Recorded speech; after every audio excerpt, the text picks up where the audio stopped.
A Brighter Sun, Chapter 11.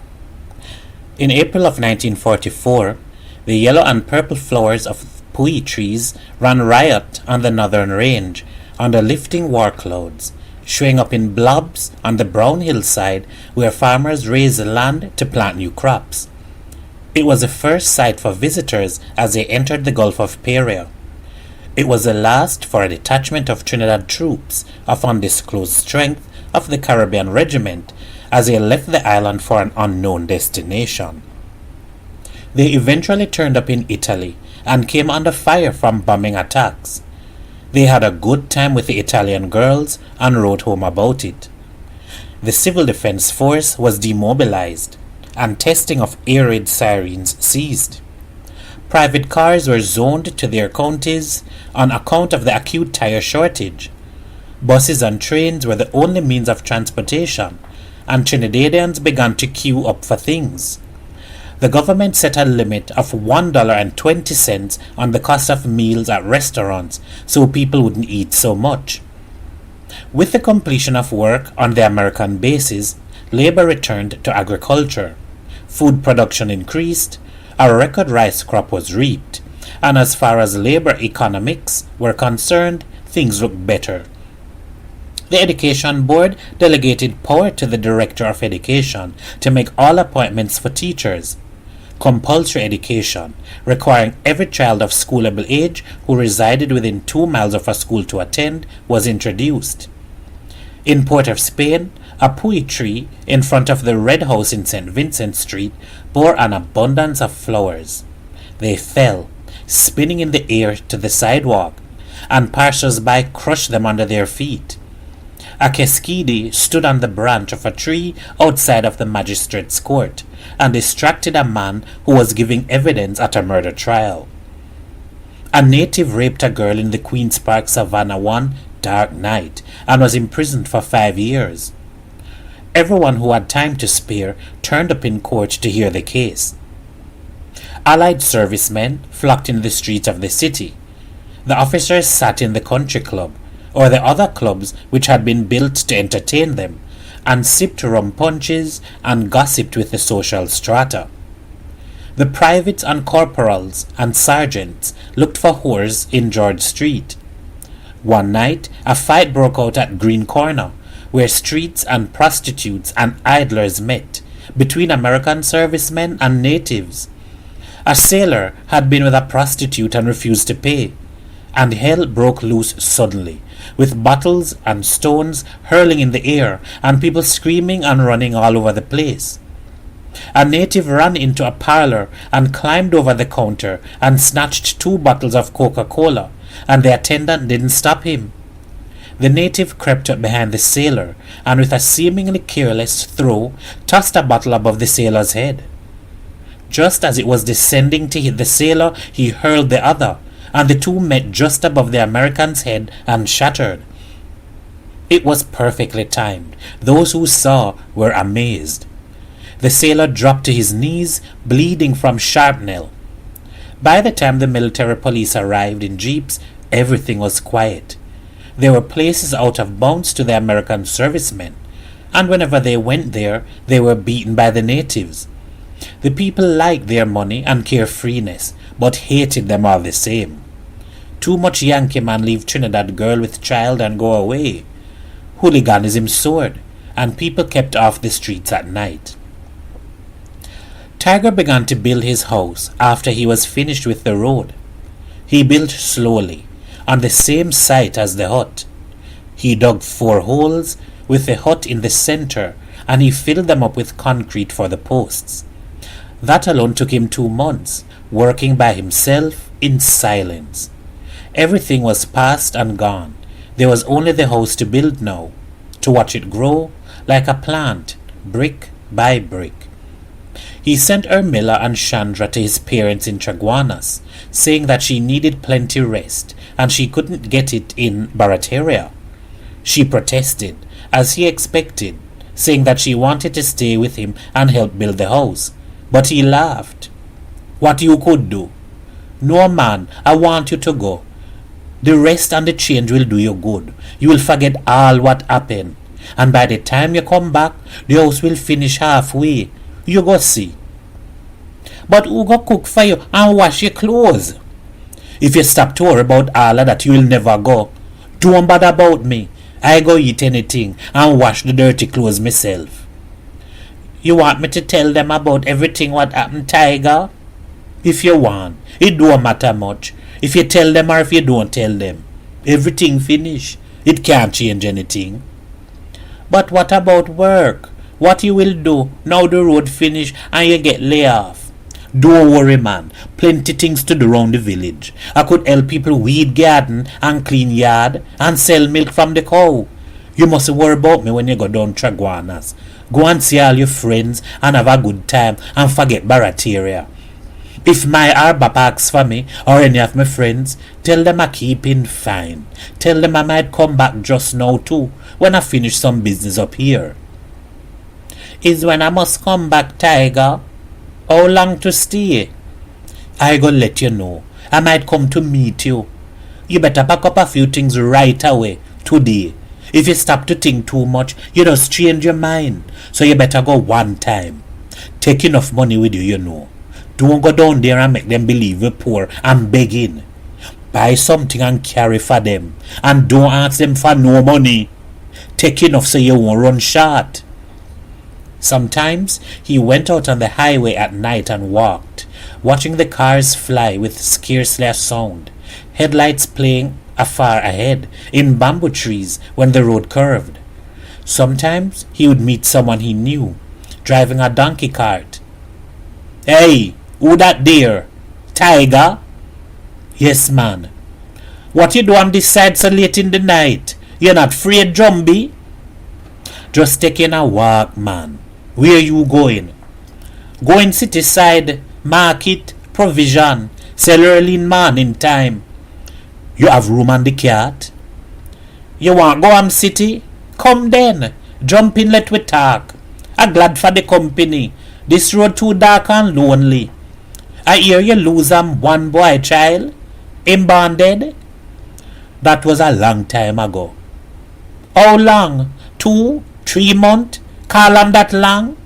Me have 4 boy child. All big man. Work, drive taxi, plant garden side.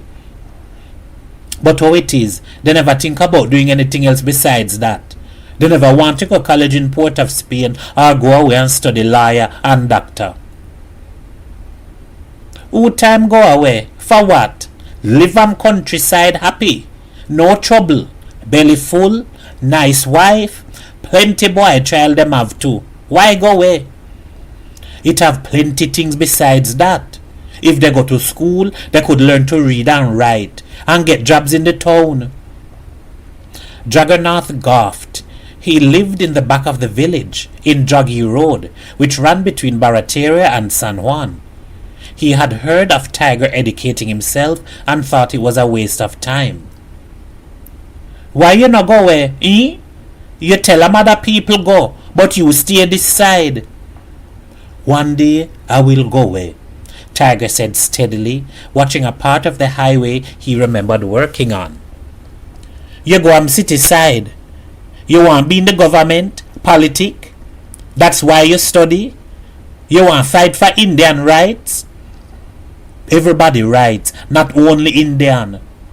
Truth! Indian must come first. You're not like that one rope at all. Who time voting come, Ram would come village side and make big speech. Say he help Indian if you put him in government side. Him give every man $5-10. Him send car to carry men that side to vote. Big pretty car. We vote and Ramroop get councillor. 2-3 time he come village side. Everybody say, look, Mr. Ramroop come. We say, no water, no work, no electric light. He say, alright, he go fix them. He say Indian must come first. I notice water still scarce, plenty people still out of work, and you still burning lamp. But he trying hard for we Indian. Who time poor man like you get government side?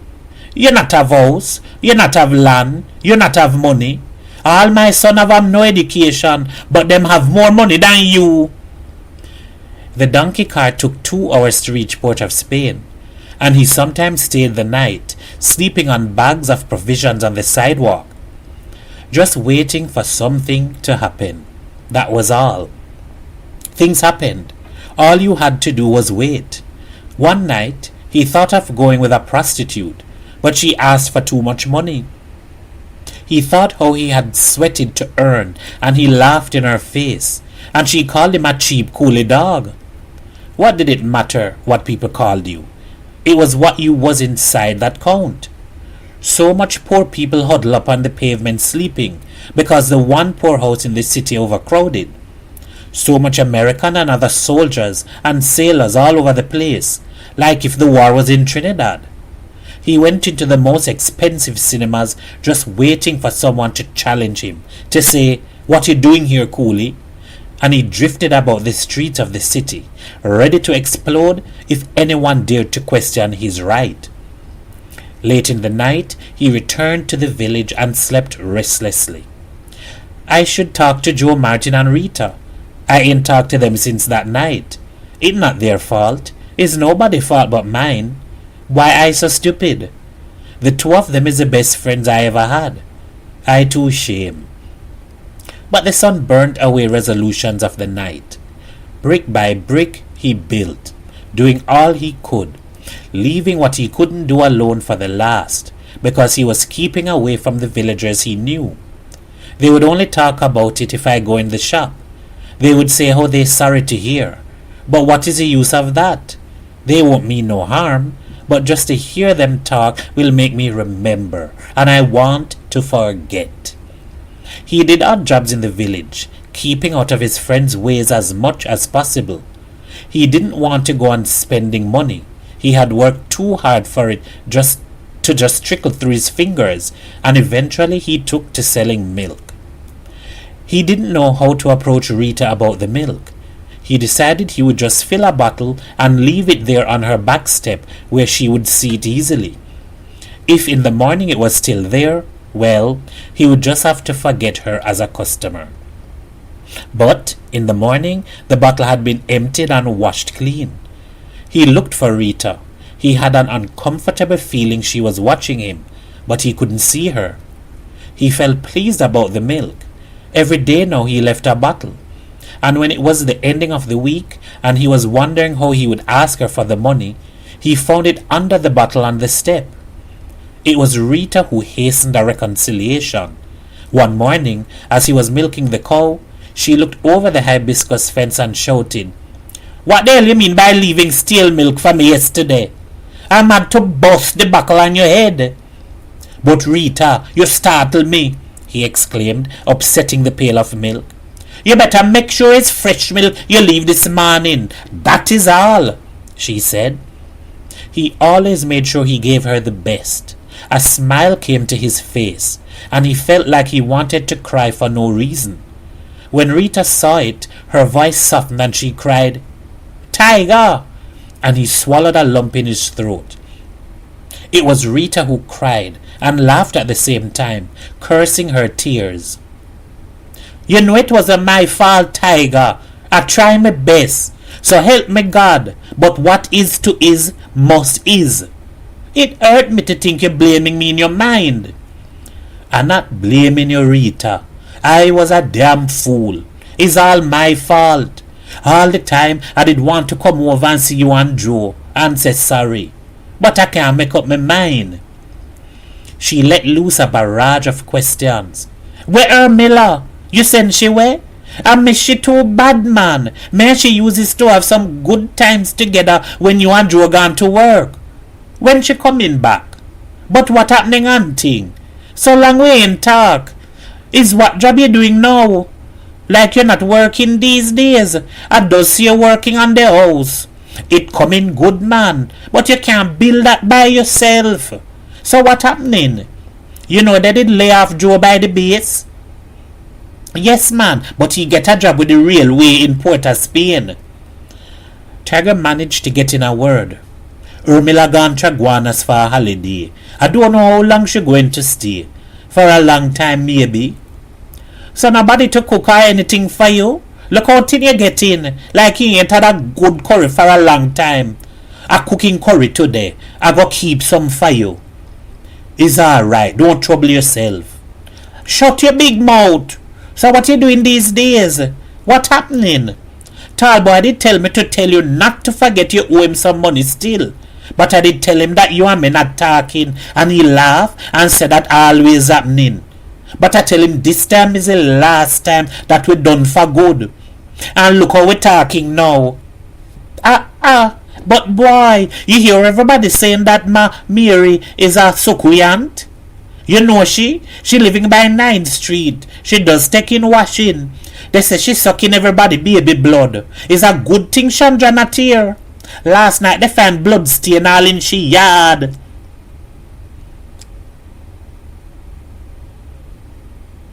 Still, friends don't fill up all the spaces in your heart. They can't undo anything what happened already. Joe is the only one now, with poor old Suk dear dead and gone. I friendly with Boise, but he going away after the war, and I might never see him again. Is only Joe next door to talk to. Talk about what? Well, how we used to talk about plenty things, about politics and thing. Talk about work. Talk about the house. What everybody else does talk about. A man must have a friend to talk to. Otherwise, he come like some of them old people talking to themselves. The dry season lingered. On the northern range, green turned to a sullen brown. Dry leaves fluttered in the wind, falling on the lawns in the city parks, scurrying on the sidewalks, spinning spiral in circular breezes and dropping in the drains. Children tried to catch yellow leaves before they touched the ground for luck. The sun blazed in the sky as if rain had never fallen. In the bases, Americans walked about in merinos and shorts and bathed often in the sea. But middle-class natives working in the city continued to wear their ties and jackets, anxious to keep their position in society. In Barataria, the farmers worked on the land as usual. Only the highway itself was a reminder of the past. They lifted their heads at zooming traffic and went back to work. It was commonplace to see vehicles speeding through the fields now. A tale reached their ears from Tunapuna, a distant village where the highway ran. How one evening a car eat up the road doing a easy 60. How the military police saw it and gave chase, for it was moving far above the speed limit. It was a maroon convertible Chevrolet coupe, and the jeep drove it off the road, and one of the Americans demanded to see the license of the driver. It was a white woman driving. Her husband sat next to her. How, when they looked behind the car to see the number, they saw a crown painted in gold. How they scrambled back and saluted the governor of the colony and his wife, and drove the jeep down into the drain to allow them to proceed. And how the natives laughed. They said, "That is one time you couldn't do anything, Joe." And the Americans grinned and drove off. From lip to lip the tale went, and the incident was discussed in all the rum shops, but no one knew if the governor or his wife related it in their circle. The Indian summer came with a few light showers. Tiger's house was going higher. At length he had to seek assistance from his friends, and on Sundays they dropped around to lend a hand. They didn't work according to a plan, but they measured here and there and looked at the house Joe lived in for guidance. Joe himself lifted a brick or two, and Rita abused him loudly in front of everybody, saying how he wouldn't clean his own yard or clear away the bush, but helped Tiger to build his house, as if he had a share in it. And Joe said building a house was a different thing, that there was something standing up for years after it was built. But if he swept the yard, the damn place would get nasty again, so what was the use of doing it? He said Henry should do that sort of thing, and he used to get the little boy busy every Saturday morning before allowing him to run off and play. Tiger bought a good supply of rum, for he knew it encouraged them to work, and they drank while working, and made jokes, and said how they all had shares in the house, and when it was completed, they would move in with their wives and children. The year waned. In Port of Spain, a trigger-happy sentry in the Home Guard shouted, "Who goes there?" And when he didn't get a reply, he shot an old Negro wharf stevedore one night. 2 colored and 3 white girls had abortions. In the hills, the land slid when the rains began and buried a house and 3 people. Tallboy's wife had another baby, a girl this time. Ermila returned from Chaguanas. They all loved Chandra so much they begged her to leave the baby for a few weeks, and she came back alone in the government railway bus. She was surprised and happy to see how the house had progressed. The hut was demolished and parts used for the erection of a bigger kitchen. There was galvanized on the roof of the house, and it had flooring, so they could live in it while it was being completed. She walked comfortably in shoes now and wore her sari with a touch of pride. The holiday had done her well. Not that she had rested a great deal. She had had to cook for the whole family and help in the house, cleaning. But the change of environment, as Tiger put it, bring back your color in your face and you learn to live again. "So what we're going to do now, Tiger? Your father asked you if you want to come back and work in the cane field. He said big sugar crop this year, plenty work for everybody." "You think I going back to work in cane fields again? Not if it's the last thing in the world to do. We have plenty money still, so don't worry. It's hard to plan for the future. Things just happen and change everything. Let everything go as it going, and we will see later." He showed her 2 beds of lettuce he had planted at the side of the house, "to keep my hand in practice, just in case I have to go back to gardening." "I'm too glad we make back friend with Rita and Joe," Ermila said. "When I tell them home what happened, they blame Rita and say it's she fault. We had a big quarrel because I stick up for she." "Tiger, it's just like the first time we come up here to live in. You remember? But now we have house and more money. We go start all over again, and this time we won't make so much mistake. Tiger?" "You don't start over things in life," he said wisely. "You just have to go on from where you stop. It's not as if you're born all over again. It's the same life." End of chapter 11.